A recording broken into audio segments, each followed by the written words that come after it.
நம்முடைய முதலமைச்சர் ஆட்சி பொறுப்பேற்று 4 நாள் தான். எப்படி வேணாலும் சிரிச்சிட்டு போட்டோம், அது வேற. நம்முடைய முதலமைச்சர் ஆட்சி பொறுப்பேற்று 4 நாள் தான்.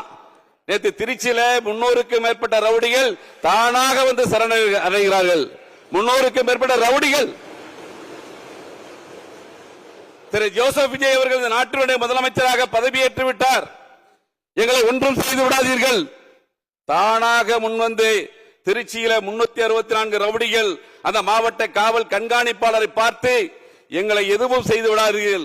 ஒரு கரிஸ்மாட்டிக் லீடர் தமிழ்நாட்டுக்கு கிடைத்து விட்டார். ஒரு நல்ல தலைவருக்கு தமிழ்நாட்டிற்கு கிடைத்து விட்டார். எங்களை எதுவும் செய்து விடாதீர்கள் சொன்னது யாரு? திருச்சியில் இருக்கிற ரவுடிகள். இன்றைக்கு 217 டாஸ்மாக் கடைகள் மூடப்பட்டிருக்கிறது. கஞ்சா வித்தவெல்லாம் எங்க இருக்கானே தெரியல. கள்ளக்கடத்தல் பண்ணவனுக்கு எங்க இருக்கானே தெரியல. முதலமைச்சர் அப்புறம் நீங்க பேசும்போது நானும் சத்தம் போடுவேன். அப்புறம் நீங்க பேசும்போது நானும் சத்தம் போடுவேன். இதே சபையில நீங்க பேசும்போது பல்வேறு தவறுகளை நான் சுட்டி காட்டுவேன். சரியா?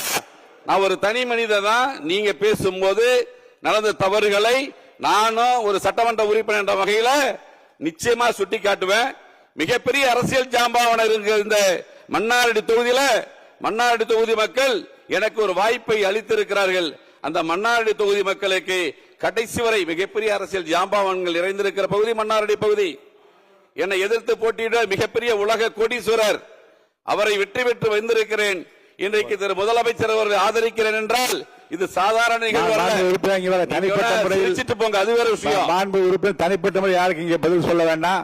சுருக்கமாக உங்கள் கருத்தை சொல்லி முடியுங்கள். எனவே மன்னார்குடி தொகுதி மக்களுக்கு கடைசி வரை நம்முடைய முதல்வர் அவர்கள் எனக்கு பாதுகாப்பாக இருக்க வேண்டும்.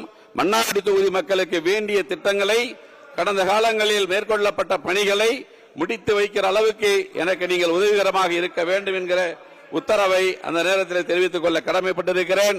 நிவேதா முருகன், அப்புறம் நீங்க பேசும்போது நான் குறுக்க பேசுவேன். முருகன், நீங்களும் டெல்டா மாவட்டத்தை சார்ந்தவங்க தான். பூம்புகார் சட்டமன்ற உறுப்பினர், நீங்களும் சட்டமன்ற அவங்க மாண்பு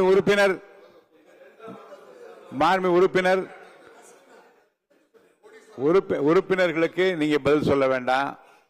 உங்கள் கருத்தை நிதானமாக வேகமாக சொல்லி முடிங்க. உறுப்பினர் இடையூறு செய்யக்கூடாதுல்ல.